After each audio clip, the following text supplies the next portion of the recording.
So my name is Meg. I'm one of the co-coordinators of Theories in Action this year, along with Luna, her, and Dean Peggy Chang, who are downstairs at the other roundtable going on. So Theories in Action is meant to be an interdisciplinary conversation where seniors can share some meaningful experiences and academic work they've done throughout their time at Brown. So today we're really excited to have 4 of those amazing seniors here, as well as Marquise Gatewood, who will be facilitating their Q&A session afterwards. They've titled their roundtable, as you can see, Unearthing Concealed Narratives, so if you'll join me in welcoming them.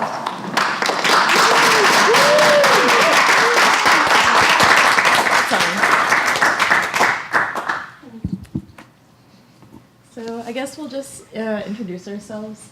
My name is Sholei. I use they, them pronouns. And my project concerns the process of bringing back the Queer Alliance at Brown after a period of being on hiatus a couple years. When I was just coming to Brown, it was on hiatus, and kind of figuring out how to make Queer Alliance a functional club that is sustainable and resistant to, student burnout and, lack of involvement. Hi everyone, I'm Carol. I'm concentrating in public health, and for my senior thesis I did a qualitative study on how media representations in both mainstream and social media can influence Asian American women's sexual agency. And I chose to focus on sexual agency, I think, at a pretty appropriate time where we're seeing a lot of women come forward in the Me Too movement and Time's Up, and we're seeing how social media can really drive change in public discourse about what having control over your own body means and looks like. I interviewed 21 participants. They were all self-identifying Asian American women in college, and I look forward to talking to you guys about what I found. Hello, everyone. My name is Nikki, Ubinas, and I did an undergraduate research project basically on Afrodominicanas in New York City, and I was looking at the ways that they navigate their racial identity in New York City, and understanding how they actually form their racial identity, so looking at their process of identity formation. And then afterwards, I looked at whether the way that they actually racially identified made them as self-identify as Black women, as Afrodominicanas, if that translated into social activism and direct action for racial justice. So that's really what my project focuses on, and I'm looking forward to hearing y'all's questions about what I found. I'm excited to be here. Hi, everyone. So my name is Isabella Kres-Nash. I study political science and history, but I wrote a thesis in history. And my historical moment's a little different than everybody else. I wrote a thesis about slavery in the Antebellum South, specifically the 1850s, and how disability really functioned and emerged in that historical moment to justify and reify the system of slavery. I can talk more about it later. Should we? Yeah, any questions? Yeah. Yeah. All right, good afternoon. Okay, I've got one job, and that's to ask questions. I'm going to do that. All right, so to the panel, how did you come up with your research? So in the case of my project, which was, not quite research, but something that, required a lot of time and thought and stuff, I basically came to this just generally freshman year and into my sophomore year, just feeling a general kind of consensus among queer students at Brown that there wasn't really a cohesive community, and that there was no one really, they didn't know who to go to in order to find other queer people. I was an RPL at the time. And I remember sitting with one of my residents my sophomore year, who was just crying on my floor because he just felt so alone and didn't know how to access any kind of resources or community around queerness. So basically after that experience and just kind of feeling like something needed to be done, I started to, with a friend, pull together resources and figure out kind of what we wanted to do in order to move forward with, rebuilding QA. And kind of sophomore year, there were these meetings that occurred called Reclaiming the Rainbow, which were just open meetings where anyone could come in and kind of talk about their experiences as a queer student at Brown. And what kinds of things they were looking for, what experiences that they've enjoyed in the past, like when this is particularly for like upperclassmen, like way before my time, who remember QA like in its previous iteration, and stuff that they enjoyed, and then incorporating those that feedback and kind of what people felt like they needed at the time. We started to kind of build from there, and we created this document that was about 5 pages long called the QA infrastructure proposal, which basically outlined like a general plan for what we wanted to do for I think it was the 2016-2017 year, yeah. And that involved like proposing like an e-board and like what different roles on the executive board could look like, what types of events we'd have on. We came up with like a tentative schedule of events. And then, we got access to the old Queer Alliance listserv from Kelly Garrett, who's the director of the LGBTQ Center, and we just sent it out. And we waited, to see if people would be interested in coming together to kind of put these things into action. And then at the beginning of the 2016-2017 year, we were able to assemble a team of around like 18 students who were each assigned to the different roles that we had written about. So that was really cool. So since then, like the project has changed a lot, and we're still incorporating feedback, still trying out different leadership styles, still kind of experimenting with what we want to do with the club. But yeah, that's basically how I kind of came into this project, and kind of how it's been morphed into something else kind of as I've gone through Brown. For me, I started working with Dr. Don Operario, who is a behavioral sciences professor down at the School of Public Health. And sophomore year, we were working together on a project that had to do with men who have sex with men in China, and trying to figure out how to improve testing and prevention of HIV via a mobile app. I don't know how many of you have heard of WeChat, but if I had to come up with an equivalent, it's like the Facebook of Asia, and it's extremely popular. And so we were trying to do a pilot intervention of how sending messages through WeChat could influence MSM to go get tested and go seek treatment if they were positive for HIV. So that kind of set me on the track of being interested in sexual health.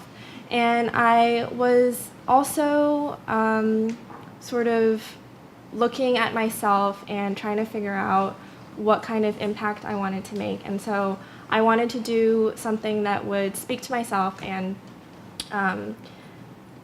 I've had personal struggles navigating sexual health and sexual agency in the context of my Asian American heritage. And I'll talk a little bit about that later, but that's how I came to want to focus on Asian American women and sexual health.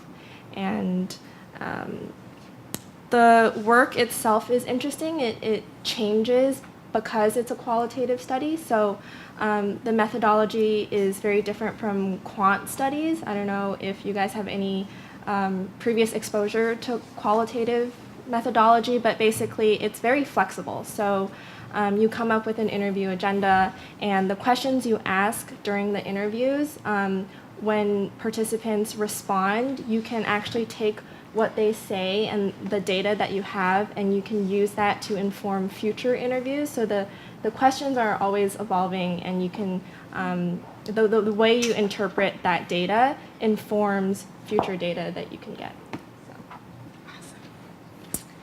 Okay, so the way that I came to my research is that I'm also Afrodominicana, and I live in New York City, which is where the largest population of Dominicans reside outside of the island.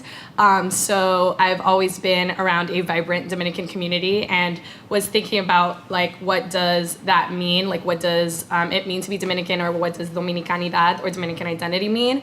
And so through living in New York City and through my relationships that I formed with African Americans and Afro-Caribbeans, I started beginning to interrogate my own identities and also understanding that I'm part of a broader Black diasporic community that doesn't only include my Dominican community in Washington Heights, but also and the Dominican community in the island. So I began like interrogating those things for myself, and with the emergence of like the movement for Black Lives, which came in the wake of police brutality in the United States, I began wondering whether there were other Afro-Dominican women who were identifying with this broader Black community and the global Black struggle.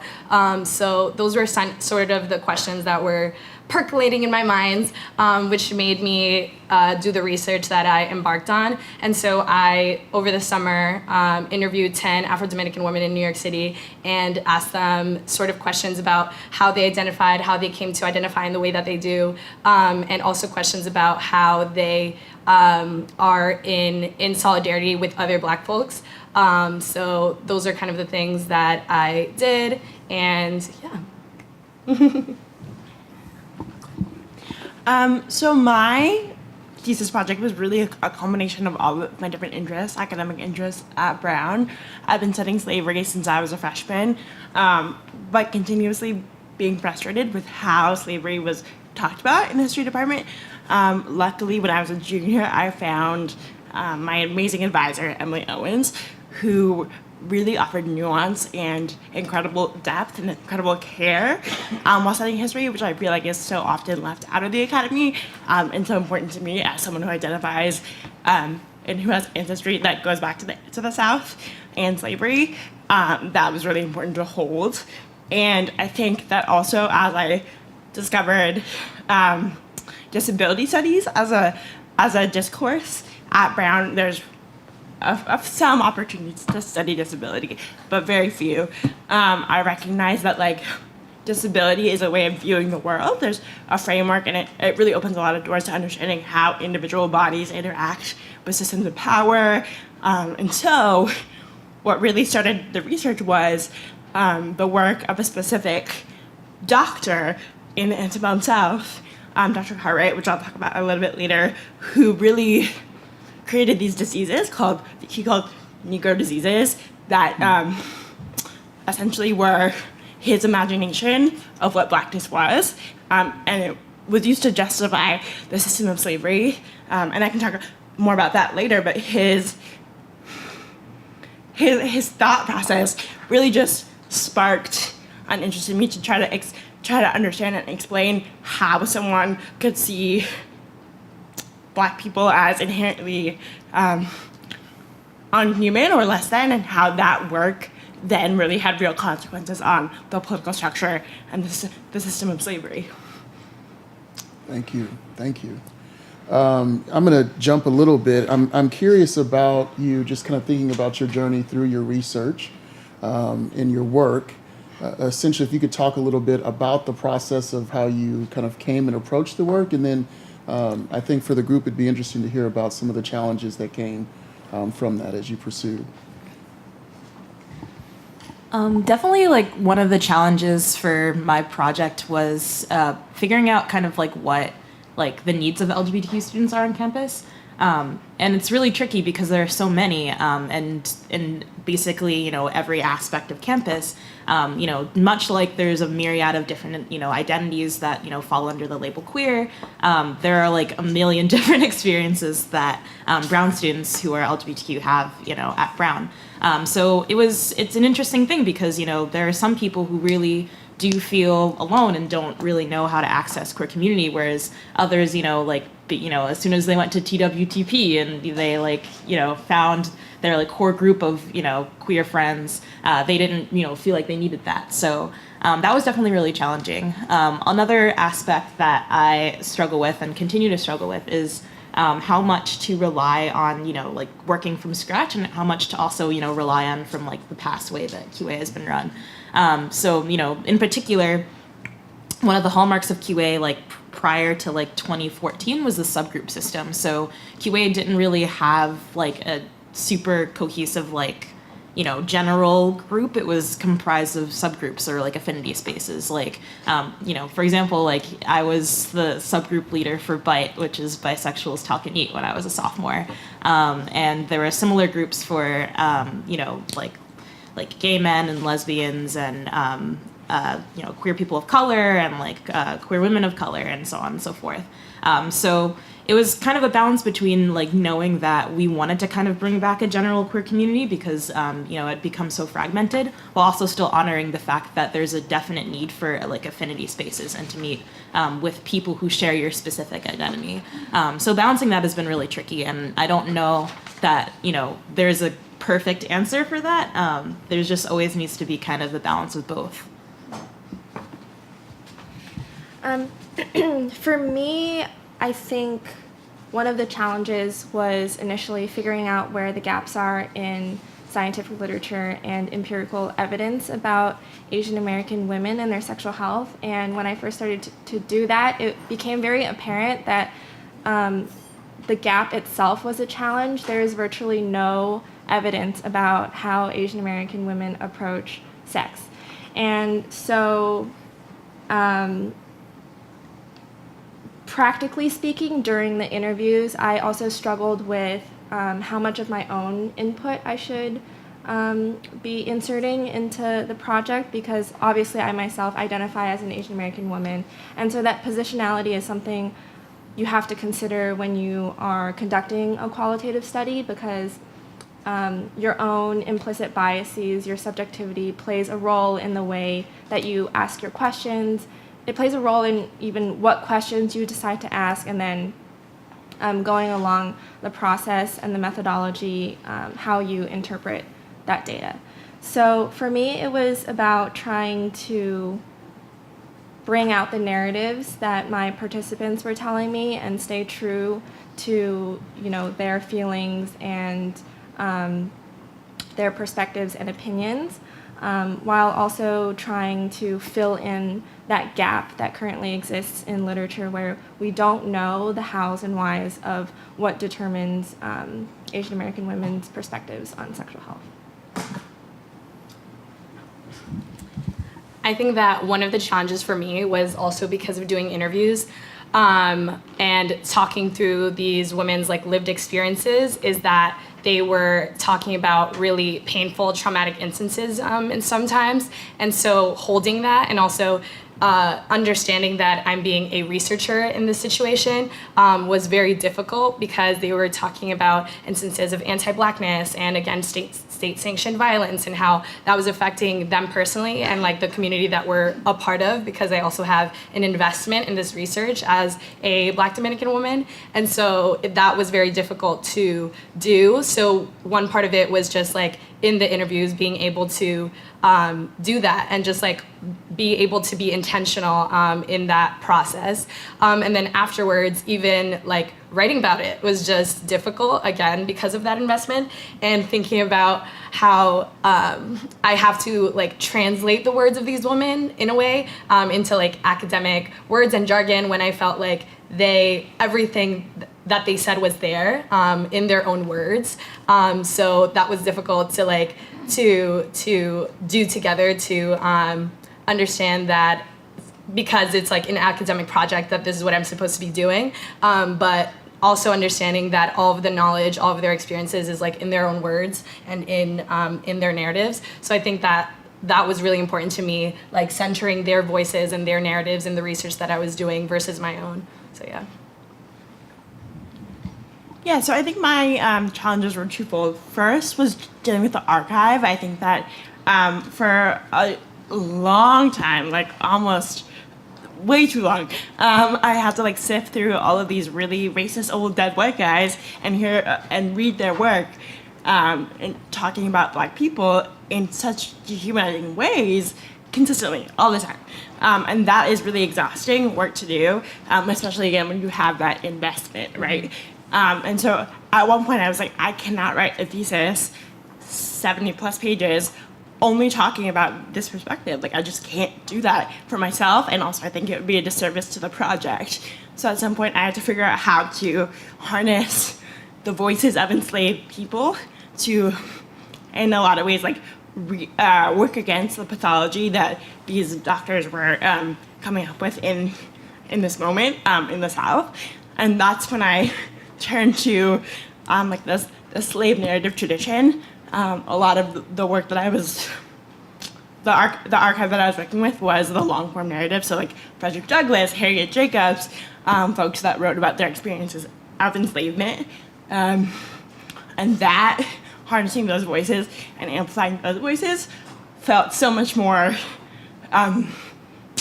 empowering to me, but also that was really challenging because they were not speaking to the things that I was trying to elucidate. So that was definitely also like a hard line to tread. And I think the other challenging part was harnessing disability studies as a framework because, again, in history, when you're doing that work, you want to be true to the time period and the language that they had available to them.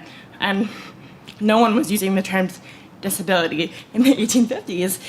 So it was a challenge to basically like sift through the archive and figure out what words they were using in order to be true to their perspectives, but also apply them to this framework that I believe was really useful to understanding what they were trying to say about the world around them.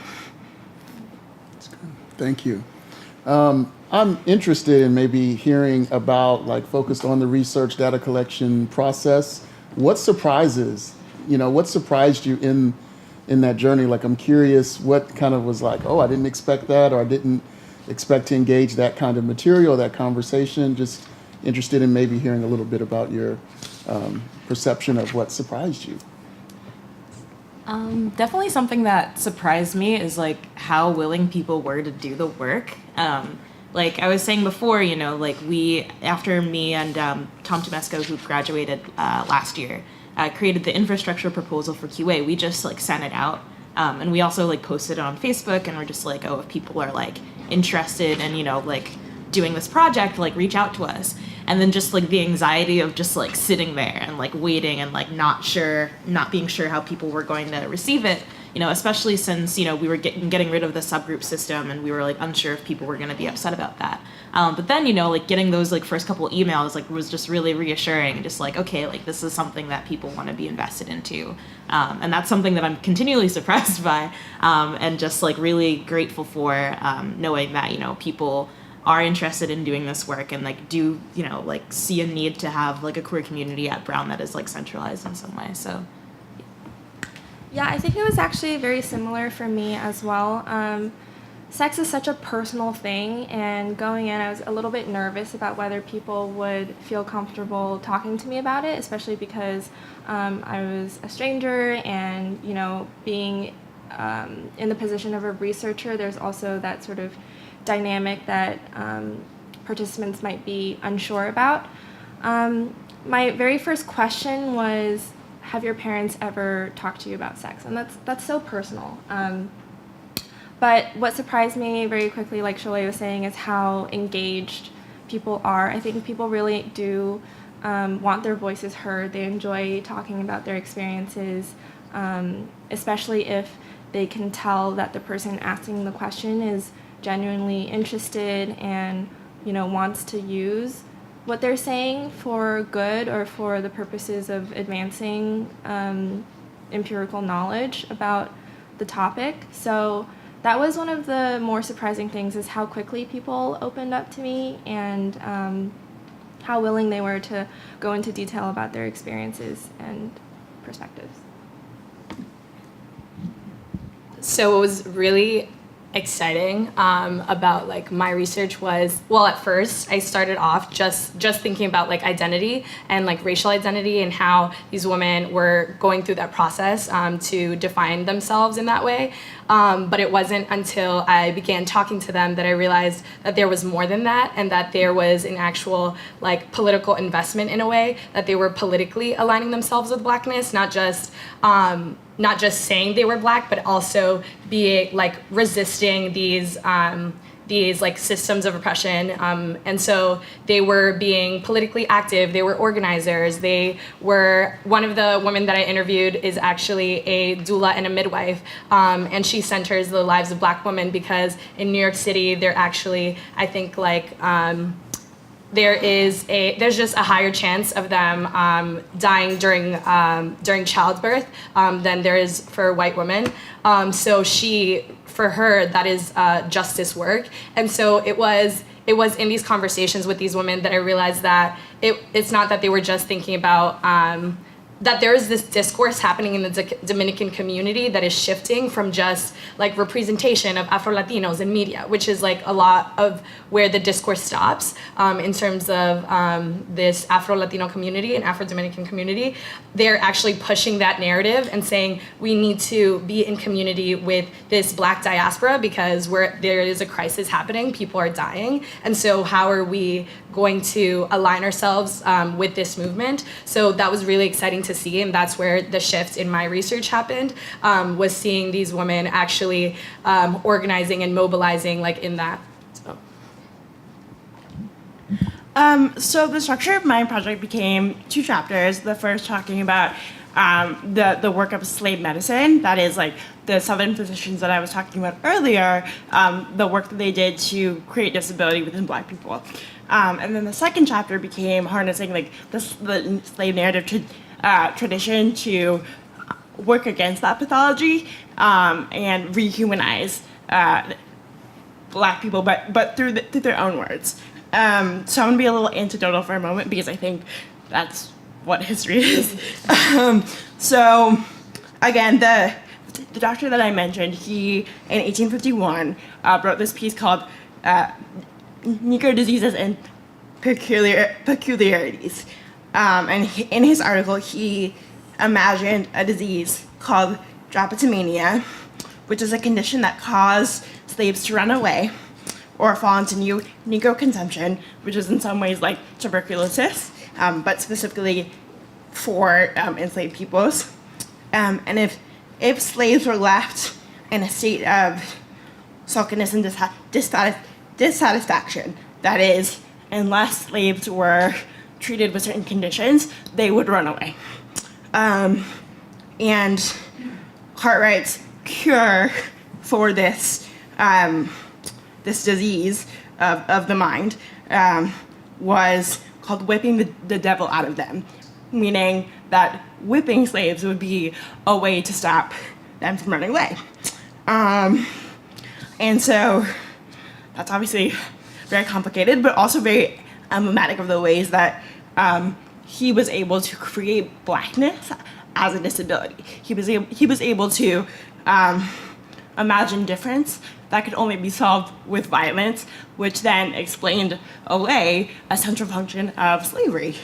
And then, it's another antidote. So Cartwright was also a slave owner in Louisiana, and the year before, he put out a public ad for a runaway slave, which is interesting considering that he was the man with the plan. He had a vision that would stop this behavior. He had a cure, but obviously that shows that enslaved people themselves had all the capacity to resist these systems of violence. Thank you. Thinking about power in your work, what systems of power did you feel were central? Oh, well, there we go.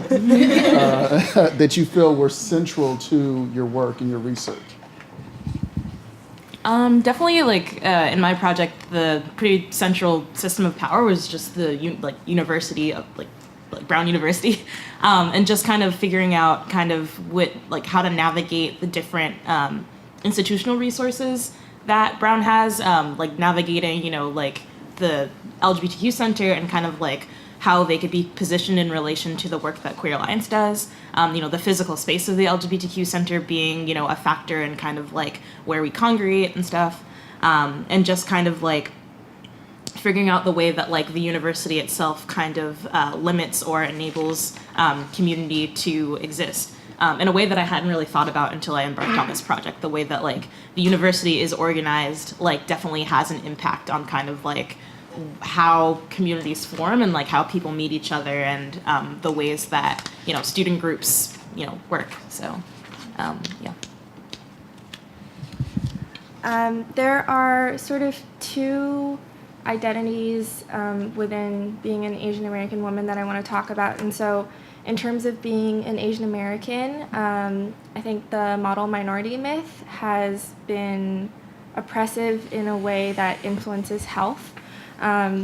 Based on a few indicators like socioeconomic status, education, etc., the general public has come to view Asian Americans as achieving good health as well, when that might not necessarily be the case. And in the context of sexual health, Asian Americans actually have relatively low rates of condom use and are poor at communication about sexual health, including with their parents and peers and healthcare providers. So if we think about this population as not really requiring urgent attention to their health needs and interests, then nothing's going to get done quickly or effectively. And then in terms of being a woman,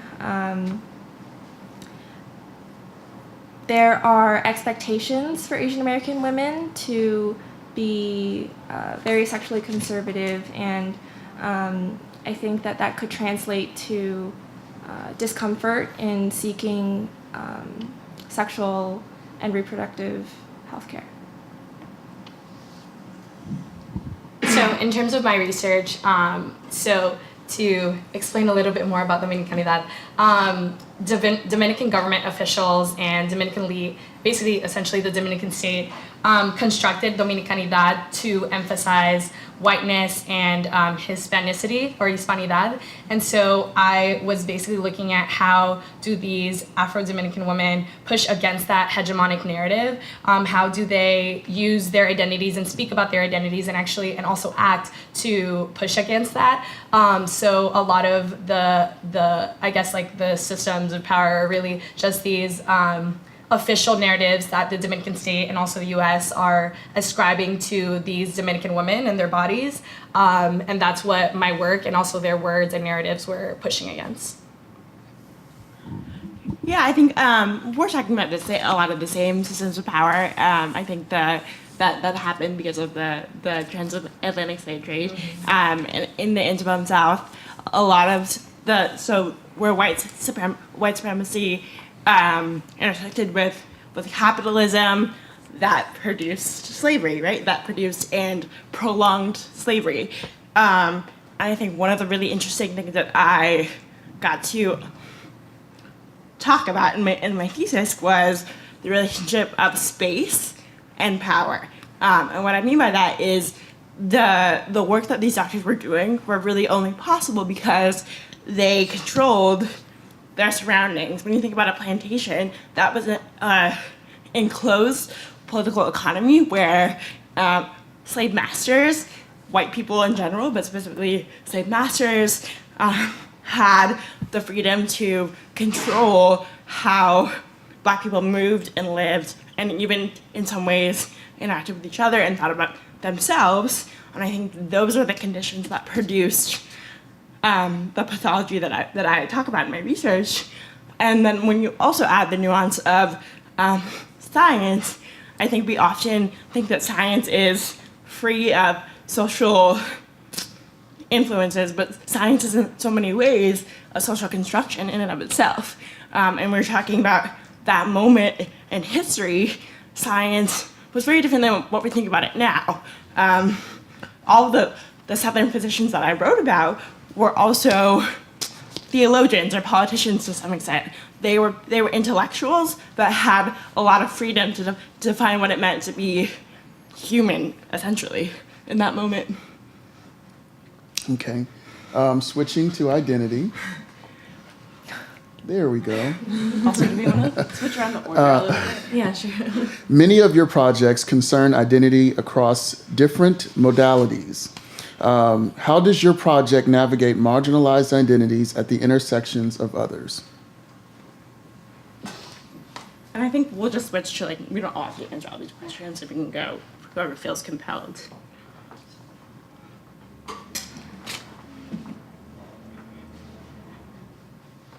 I guess I'll start.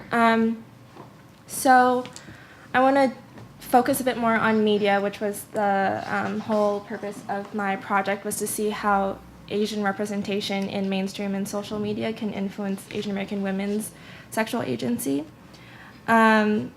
So the two modalities, I guess, that I was focusing on was the Asian American identity and the female identity. In terms of media, though, what a lot of participants commented on was the total absence of Asian representation in mainstream media, and the effect that that had on their knowledge of sexual norms was sort of mediated by their acceptance of their own Asian identity. So there was a subset of participants who really tried to sort of reject their quote-unquote Asianness and become more Americanized. And for those women, they actually identified with the white characters and voices that they saw in TV and movies. And so that lack of representation for them actually didn't really matter when they were trying to draw cues about sexual norms and behavior from mainstream media.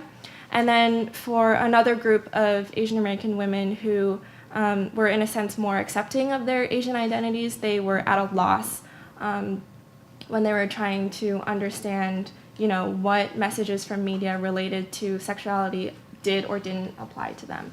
And so for them, it was a struggle because they didn't see themselves. And, the title of my project has a quote, which is, "To see somebody that looks like you is to know that you exist." And I think that really speaks to how important representation is.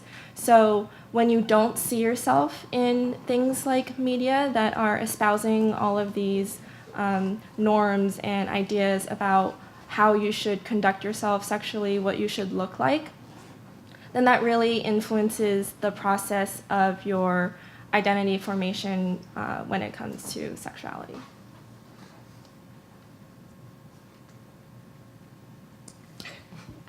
I think my research was definitely looking at the intersection of race and gender. So to me, in the archives, Dominican women are only regarded as a footnote. Basically, they are only valued for their reproductive systems. They're only regarded as women who can reproduce basically a race. So basically thinking about the ideologies of like mejorando la raza and mestizaje. So mejorar la raza is to better the race, and mestizaje is basically the racial mixing of a population. So Dominican women are basically seen as these reproducers and just valued for that. And so for me, it was really important to challenge that narrative and center their voices as Black Dominican women and showcase how they are not that. And so I feel like my work and their narratives are writing against that. And then something that I think was a limitation was that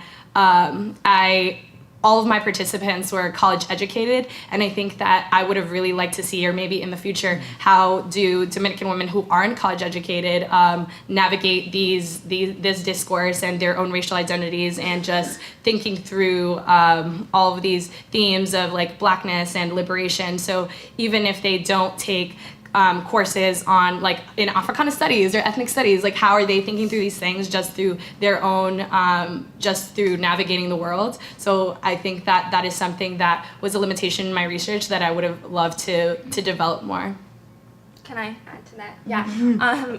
For me as well, all of my participants were college students, and because of the way I sampled, they were mostly Brown students or RISD students or dual degree Brown and RISD students. And so that being said, young Asian American women in other parts of the country, in the South, where views about sexuality might not be as liberal and tolerant as the ones that we have here, or even young Asian American women who aren't college educated, they might have different interactions with media that introduce different ways they approach sexual health. I wanted to add that. My project, primarily concerns LGBTQ students at Brown, but I mean, even within that, you have, a unique relationship between, gender and sexuality, and, interesting kind of interactions between, students who are cis and students who are trans, and kind of like, making, because all of those are very, specific experiences, and then, creating a community forged on those similarities between the two is really interesting. And then beyond that, within, our community, we have people who, differ along race lines, along class lines, and along ability lines. So, wanting to balance, incorporating, people from all those different areas in order to kind of meet under, the shared experience of queerness, while also still acknowledging those differences and not also relating to tokenism, which was something that I was nervous about when we first started getting people for the e-board. Most students were white and kind of just trying to navigate these are the people who are willing to do the work and willing to put forward our idea for QA, but also how do we navigate the immense amount of white privilege that most of the people in this group have, and should all the responsibility fall on me as a Black person to kind of carry the weight of educating or keeping my white peers in check.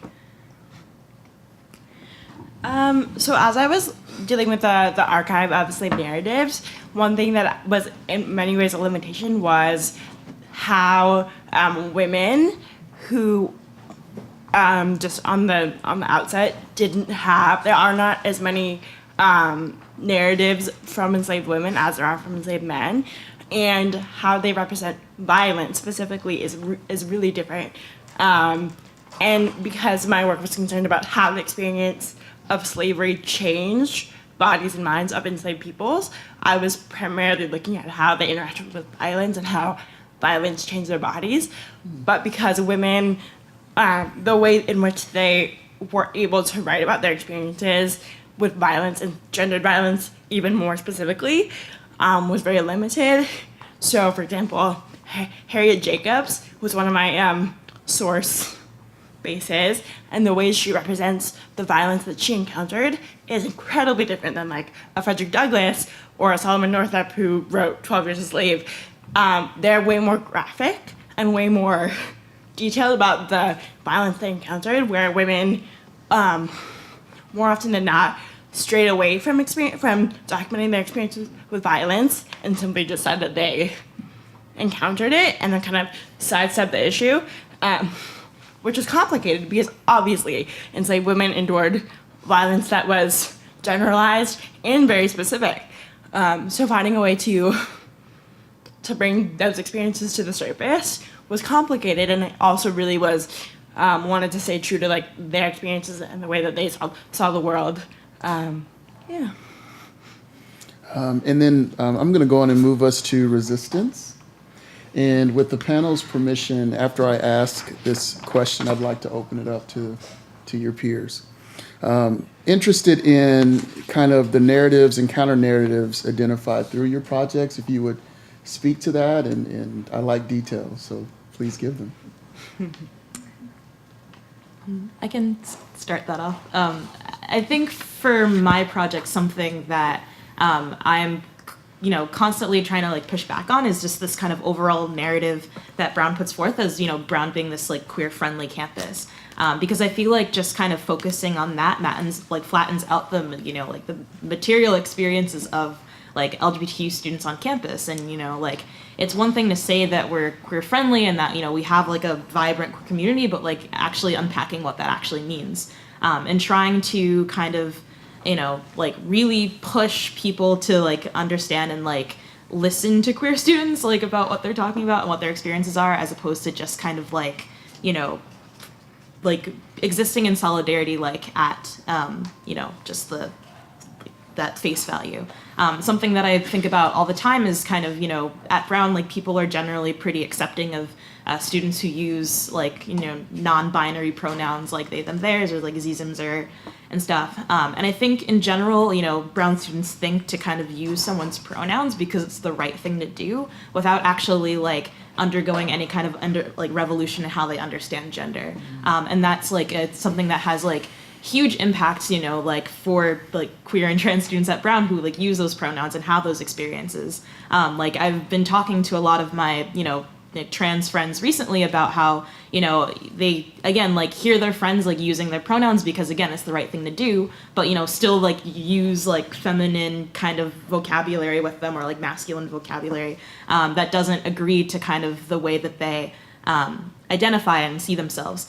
So I think that there's, a genuine disconnect in kind of like what we do like as a university that is like purely like cultural or like stuff that we do that is like rooted in solidarity for these marginalized people. And the kind of like teasing that apart is really difficult because, like you obviously want people to continue using, like the correct pronouns and stuff and, not, and, like doing all those things, but also, figuring out a way to urge people to go a step further and to actually like engage with these, like concepts that people are, supposedly accepting of. Okay. So I think resistance in my project was in a lot of ways complicated to tease out. I mean, I think in very like literal ways, all of the sources that I used were folks that had escaped slavery, that had all run away. And I think that one thing that I learned and read was that in a lot of ways, the slave narrative tradition was very much an act of resistance in and of itself. It was about writing themselves into history in a way that is really important to hold, especially because literacy was such a big barrier for, and a big way to reify the system of slavery was to deprive enslaved peoples with the ability to read and write and to speak about their experiences to the world. So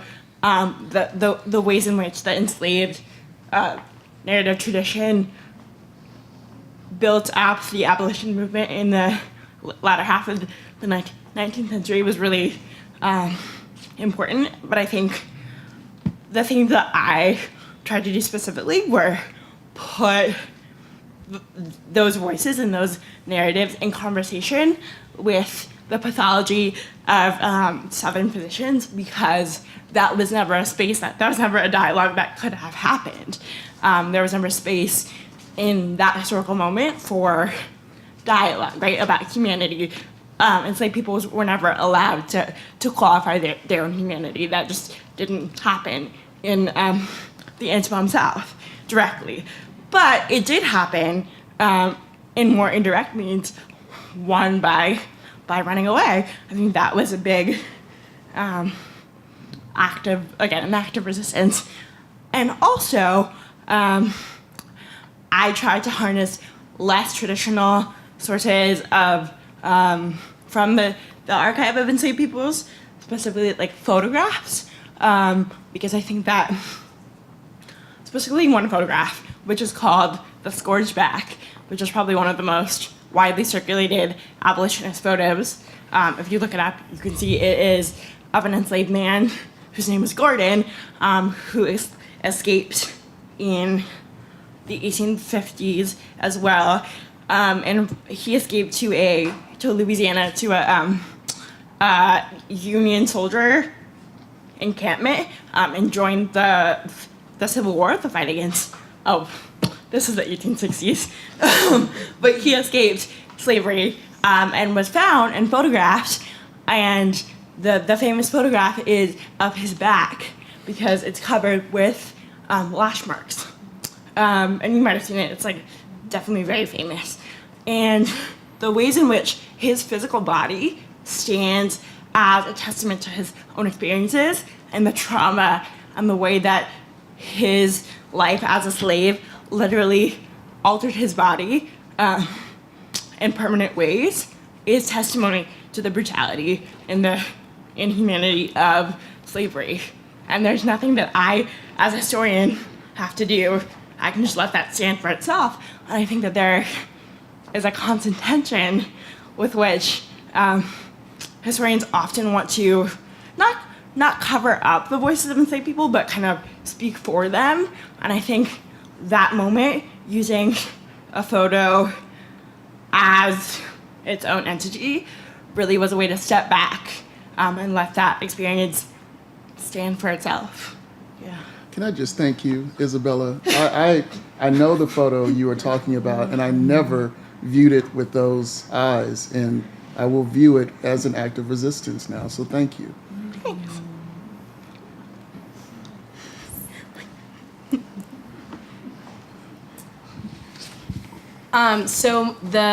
I titled my project Afrodominicanas Speak, and I think that was a really important part of my research, in that Dominican women have often been silenced in their daily lives and also again in these archives. And so in them speaking out and naming themselves as and self-identifying as Black or centering Blackness in their identity is huge, because of the ways that Dominicans and Dominican identity has been defined as not Black.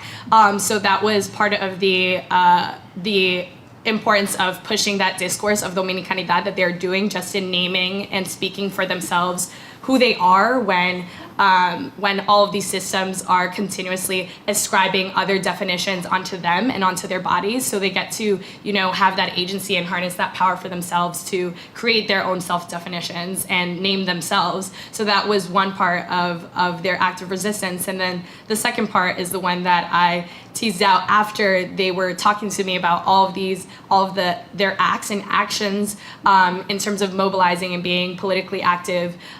So both in the ways that they speak for themselves and also act for and in part of being part of this global Black community.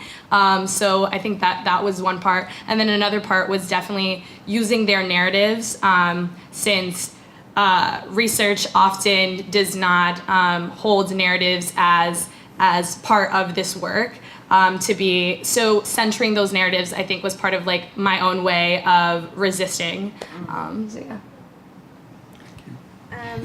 I spoke earlier a little bit about how Asian American women are invisible in literature, and it's part of a larger phenomenon that we see in media. Usually Asian American women are like props and foils to main characters that are portrayed by Caucasians or people of other races, and they're usually one-dimensional. And so I don't know if you guys have seen Pitch Perfect, but the only Asian girl or Asian American woman in it is known as the quiet one. Or in Star Wars, for example, Rose is a foil to extract romantic tension between the main characters, etc., etc. And so these stereotypes also include seeing Asian American women as either hypersexual or sexless. And in social media, some of these stereotypes are mirrored as well, where we see, our participants said they see cutesy Asian girls who are perceived as innocent and submissive, or Asian baby girls who are perceived to be sexually promiscuous. And all of the participants push back on that. They don't want other people to assume their sexual behaviors, their sexuality, based on just the way they look. And furthermore, they said that, your sexual life exists on a spectrum, and it's not just an on and off switch, the way that media portray Asian American women.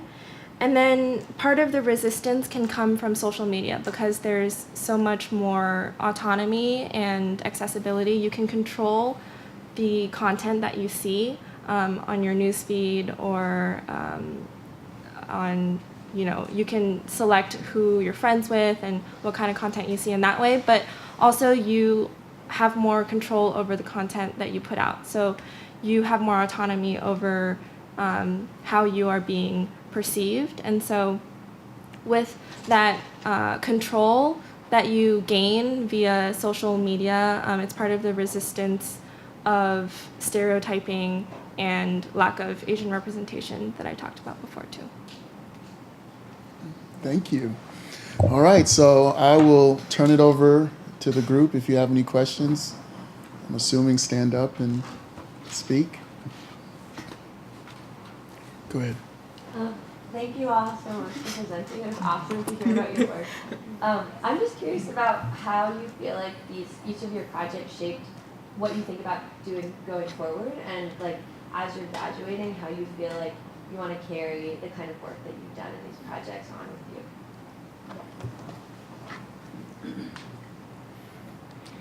This is currently the topic of my existential crisis because I'm a cognitive science concentrator, and and I recently I also did a thesis, but it was about science, and it's which I'm more than happy to answer questions about too, because it's also something I'm incredibly passionate about. But at the end of the day too, this is like.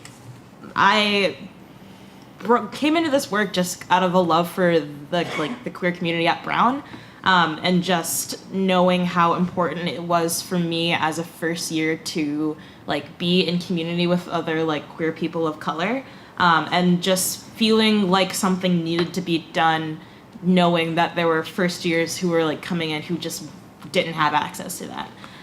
So it's it's this interesting thing, because this is definitely I consider this to be one of my central things at Brown, something that I spend an absurd amount of time on, but not something that I really will pursue as a career, or it's not some I don't know, so I guess for me this has been more just a labor of love, and something that I feel was important, but not necessarily something that will necessarily impact my experience as a researcher. I don't know, still trying to figure that out. I know as a scientist and eventually as a grad student, I really feel a need to be connected to a queer community, and I guess I now feel more equipped to kind of be able to start those communities if they don't already exist.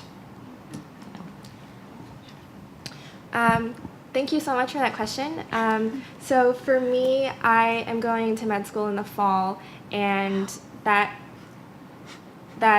sort of medical clinical perspective has been pretty salient in terms of this project as well, because I think it's super important for healthcare providers to keep in mind that while yes, your patients might come in with illnesses that have, their biological reasons, there's genetics, whatever, there's also social reasons, and we have to keep in mind that doctors and nurses and other providers as well also take in media content, and that influences the way they might approach treating their patients, whether they're Asian American women or not.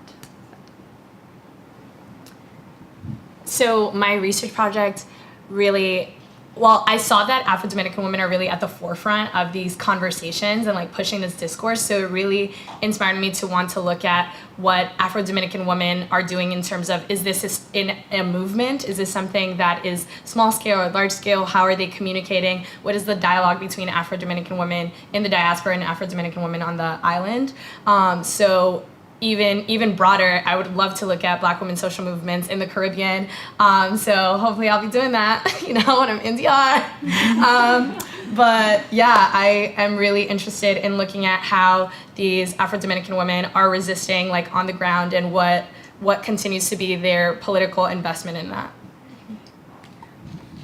Well, unlike future Fulbright scholar and PhD Nicole Ubinas, I don't plan on staying in the academy.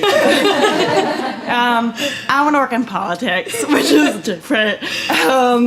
And I think that the reason why I did this work was because it felt like something that I felt called or compelled to do it. I think I felt really passionately about disability studies, and wanted a way to bring that into my Brown career, and wanted to continue my work with slavery, and that felt something that that was important to me in this last year, and definitely something that I will like carry with me, because I think it's just an important knowledge base to have, and I think there's always the work of amplifying marginalized voices, historically, today, is always going to be important to me. So I'll figure out a way to make it relevant. Go ahead.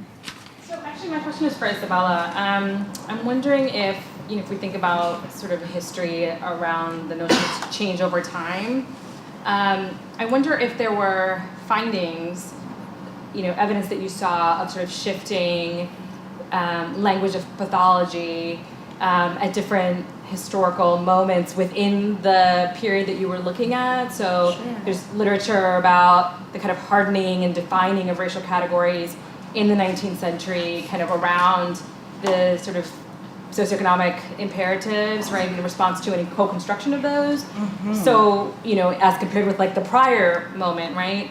So I'm wondering if you saw anything like that, any shifts, any kind of twists and turns about the ways that those discourses in around disability studies, around medicine, were kind of shifting in that moment. Sure, yeah. Thank you for that question. I definitely see the 1850s and that moment as sort of like a pre-eugenics moment, because it really, the work of those doctors, enslaved medicine is like what I called it in my research, because it was pre-eugenics, but all of those thinkers widely influenced eugenics thinkers in the US, which then had impacts globally, obviously. And I think that the work of slave medicine was definitely in response to a moment in history where slavery was really tenuous. The 1850s was a time where more states were coming into the Union, and questions of whether or not they would be slave states were really bringing the question of slavery, the morality, the legality, the necessity for economic production to the entire country. Specifically with the passage of the Fugitive Slave Law in 1851, which kind of really intensified the moment of conversation about whether or not slavery was something that could sustain in the United States. So all that being said, all that context, I really saw an intensification, almost like a race for medical knowledge about enslaved peoples. There was definitely a community of scholars and Southern physicians writing, experimenting on enslaved people's bodies in order to kind of provide a response to these questions. And there was really a strenuous attempt to establish that slavery was the natural course of things. I think this is also kind of a moment before benevolent paternalism, which was the idea that slavery was better for Black people because masters cared, right? That they had the capacity to provide in ways that enslaved people could not do on their own. This moment that I'm talking about was more along the lines of, if enslaved people are not in plantations, they will not be civilized, they will physically and mentally not be able to sustain themselves. So I think that moment, again, this is a moment where I really see science as a social phenomenon, right? There was a social question: can we keep the system of slavery alive? And the answer was yes, let's use science to do it.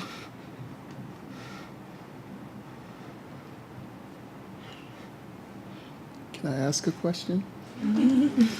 For Carol, I'm just kind of thinking, as I heard you speak a few times, I had kind of the term assimilation in the back of my head, and thinking about the representation of Asian American women in media, and I think you said something to the effect where some individuals will look towards kind of white women in kind of how they see themselves or how they address kind of sexuality. And I may be dating myself. Has anyone heard of Tila Tequila? Yes. Okay, so I went to school with her and rode the bus with her. and not very proud of that all the time. But I can't help but think about her and how she has been represented. And I'm just curious if just through your research, any thoughts on how assimilation plays into that, especially when there isn't any representation of Asian American women in media. Thank you so much for that question. Yeah, actually going into the project, I wanted to look at a bunch of different factors, including acculturation, which is sort of that mixing of cultures that happens when immigrants come to the country, and through, first, second, third generations, they sort of assimilate more into sort of mainstream North American culture, whatever that may mean.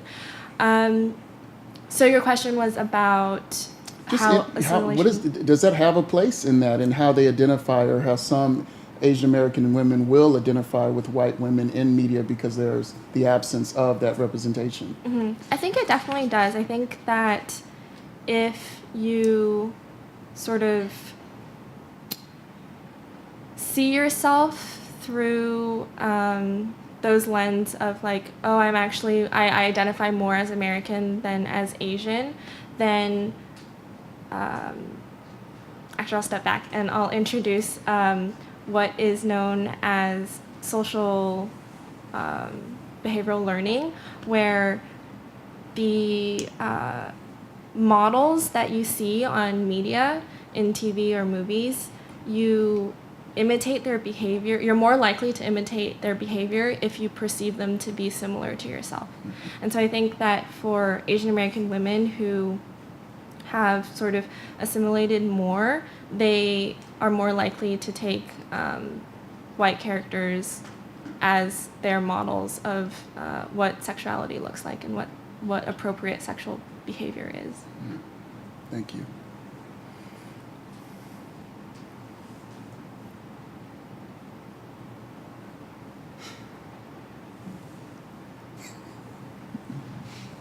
No one? Okay. I can go back to the questions, or? Okay. Oh, thank you. I was wondering if y'all learned anything of import or like through this panel itself that like changed your views on your work or built on what you presented today, because I guess it's the first time that the four of you are coming together on a panel like this. So I was wondering if y'all have any immediate takeaways from today. Well, one caveat to this. So Nikki and I live together. No, but I think it's interesting. I think that there were a lot of times throughout the year where we just started talking about like one of our projects, and then it became like an hour-long conversation about like a lot of random things. But I think that there was a commonality in there, and themes of like how space affects identity formation, and how proximity to systems of power, how like the historical legacy of slavery and anti-Blackness forms identity, and has ramifications today for sure. Was really, yeah. It was really useful for me also just to have like a springboard for sure. Yeah. Honestly, I would comment the same, like jumping off of that. We didn't even think we would be on this panel together. Yeah, it was an accident. Because we thought that our research was like different time periods, just we were looking at different things. But like sitting next to each other and talking about our research, you do see certain continuities and how, again, like the transatlantic slave trade is still present in the ways that people move today and like live today. And so there is a continuity, even though we are looking at two different historical or present moments in our research and looking at Blackness and how that has been constructed. For me, it was just really cool to hear everyone else talk about how identity formation occurs and how it occurs differently for different people. And it was really cool for me to hear about Sholei's work because it seems more real life and practical than just academia and research. And so, yeah, it was really cool to get to know everyone. Yeah, I mean, just when this panel was formed, I was a little like hesitant just because, you know, I like was the one person who's like didn't like do a thesis I mean, rare is because I did do a thesis, but like is presenting a thesis like for this panel. And I was also just, like, it was just kind of like pitched as like, oh, this is an identity panel. And I was just kind of like, oh, okay, like, well, what does identity mean, So it was interesting kind of in the process of like doing this panel, like how more cohesive it felt, just like listening to what other people were doing and kind of like the research that you were doing, which I'm just incredibly impressed by, like I definitely think in an alternate universe, like not too far from ours, like I was maybe a humanities concentrator, but I mean, I'm just so blown away by like how you guys like think through problems and can pull together like all this various research to kind of like really, create a dent like missing, to fix a dent like missing in academic literature. So it's been really cool to kind of bear witness to that, but also, just to kind of talk about the different ways that, our projects interact with identity in ways that, I wasn't like sure about just reading, like the one sentence description that was on the spreadsheet that we were linked. So I'm glad that I was able to be involved in this and to like hear more about what you all have been up to this past year. Yes, please.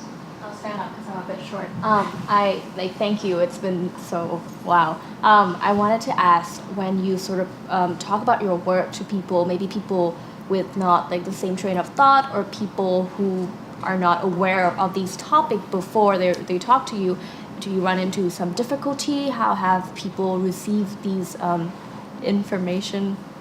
Yeah, thank you. For sure, it can be challenging. I think for people who know me and know that I like study disability and study history, when I say that I was combining those two, a lot of the initial reaction was like, oh, so you're just like doing the things that you like, and so it was hard to explain how the framework, the way of viewing the world that disability studies offers could be useful to study a discipline that's very, very established and very rich and very not stagnant, but like very like has a way of doing things. So that was complicated, and then figuring out the language to translate that out to people, definitely a challenge. We'll see.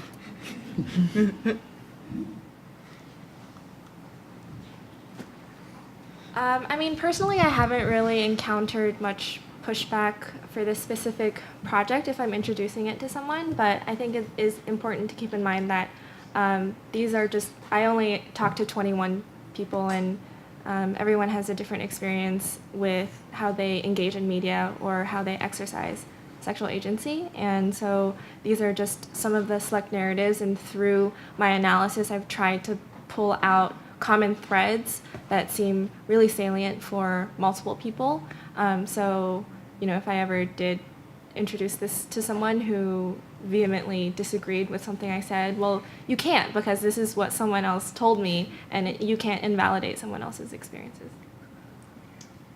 This is like an interesting question because I feel like at Brown, like I don't feel like I have to, like, just the concept of there being a queer alliance at Brown, I feel like most people are like, yeah, that makes sense that would exist, or that like I don't have to justify like putting in work to do this. I think in general, like in terms of like explaining it to other people, it's more just like, like how much about myself and my identities I'm willing to share, like in talking about with my family, because like my extended family, like I'm not like out to, I'm out to my like immediate family, like my parents and like my brother and stuff, which is a really weird kind of disconnect because, this is, something that I pour like a lot of time into and is definitely like, my major kind of like focus at Brown, like outside of like academics. So, like when like, I'm with my family and they're asking me about like the things that I'm involved in, it's just kind of like, like, is there a way to like talk about this that doesn't like implicitly out myself?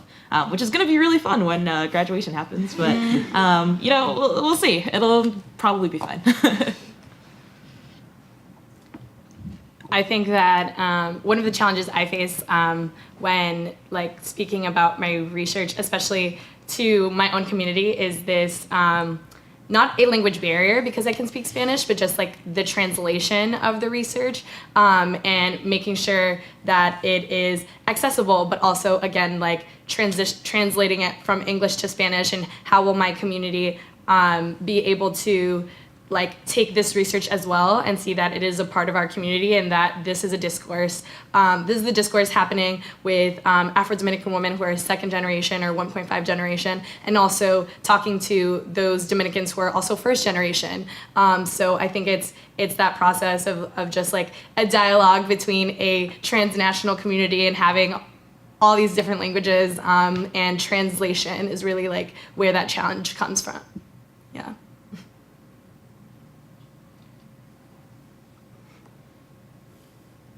All right. Interested final thoughts? Final thoughts, anything to share?